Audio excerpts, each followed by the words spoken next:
नमः शिवाय। प्रिय बहनों, क्या आपने कभी शिव मंदिर में ध्यान से देखा है कि शिव मंदिर में अगर हम घुसते हैं तो सबसे पहले हमें नंदी मिलते हैं। जब हम नंदी के दर्शन करके आगे चलते हैं तो एक कछुआ मिलता है। कछुआ के बाद चौखट पड़ती है। चौखट जब पार करके हम जाते हैं तो थोड़ा नीचाई पे जाना पड़ता है। नीचाई गहराई पे हमें शिवलिंग मिलती है।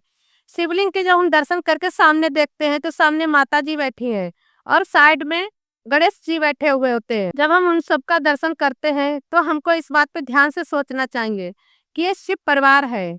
और एक शिव परिवार कौन है, कैसे है? हमारा शरीर है, जो हमारा शरीर हो वो नंदी की जैसा है और हमारी आत्मा शिव है। आत्मा हमेशा हमारे शरीर के ऊपर सवार रहती है। जैसे शिव नंदी पर सवार होते हैं वैसे ही आत्मा शरीर के ऊपर सवार है।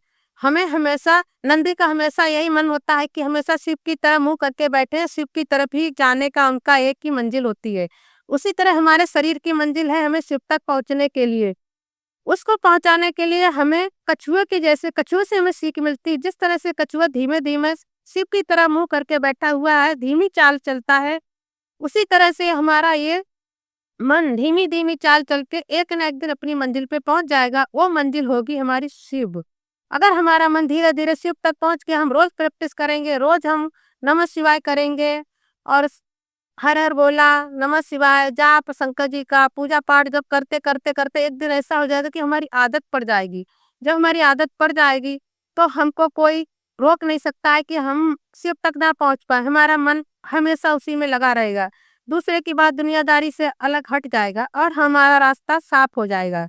तो इस तरह से हमको ये सोच के नंदी से सीख लेनी चाहिए कि जिस तरह नंदी शिव की तरफ चल रहे हैं उसी तरह हमारा शरीर आत्मा से मिलने के लिए, आत्मा तक पहुंचने के लिए, शिव से मिलने के लिए हमारा शरीर वो काम करे जिसमें हमारा शिव तक हम पहुंच सके।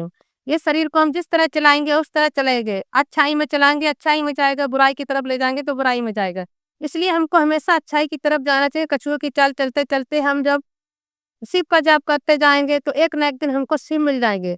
जब हम शिव के पास पहुंचना चाहेंगे तो हम देखते हैं चौखट है। वो चौखट हमको ये सीख देती है, अगर हमें महादेव तक पहुंचना है तो हमको झुक के चलना होगा। हमें दुनिया से बराबर के टक्कर में नहीं रहना होगा। अगर हम थोड़ा भी झुक के चलेंगे तो हम शिव तक पहुंच जाएंगे। कोई अगर हमको कुछ बात, कोई हमको बुरा लग जाता है, किसी की बात कुछ भी हो जाती है, हम उसको माफ करना सीखे। और हमको अगर कोई दो बातें बोल के भी जाए तो हम उसको सुना अनसुना कर देवे तो हम एक तरह से समझे झुक गए। झुक के अगर हम चलेंगे तो हमें हमारी मंजिल मिल जाएगी। शिव तक पहुंचना है तो हमको झुकना पड़ेगा। नहीं झुकेंगे तो हम ऊपर की तरफ टक्का खाकर टकरा के नीचे गिर जाएंगे, मुंह के बल गिरेंगे और जो कभी उठना मुश्किल पड़ जाएगा। इसलिए हमेशा हर इंसान को झुकने में ही अच्छा होता है। हमारे शिव हमको यही सीख देते हैं कि इंसान को थोड़ा झुकना चाहिए, झुक कर चलना चाहिए।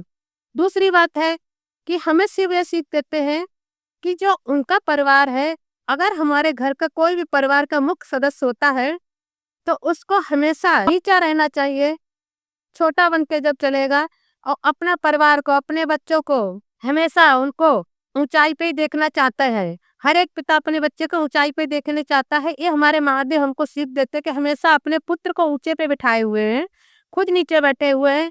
तो ये हमें ये सीख मिलती है कि हर माँ बाप अपने बेटे को, अपने बच्चे को हमेशा ऊंचाई पे ही पहुंचाना चाहेंगे। कोई भी पिता ऐसा नहीं चाहेगा कि नीचे हमारा बेटा हमसे नीचे जाए। इसलिए हर बाप की यही ख्वाहिश रहती है। वो हमारे महादेव से हमको सीख मिलती है। और हमें एक सीख मिलती है कि हमें हमेशा अपने घर की महिलाओं की, माँ बहनों की इज्जत करनी चाहिए। हमारे शिव नीचे बैठे हैं और उनसे हमें सीख मिलती है कि माता पार्वती जी का स्थान उन्होंने ऊंचाई पे दिया है। तो नारी घर की लक्ष्मी होती है।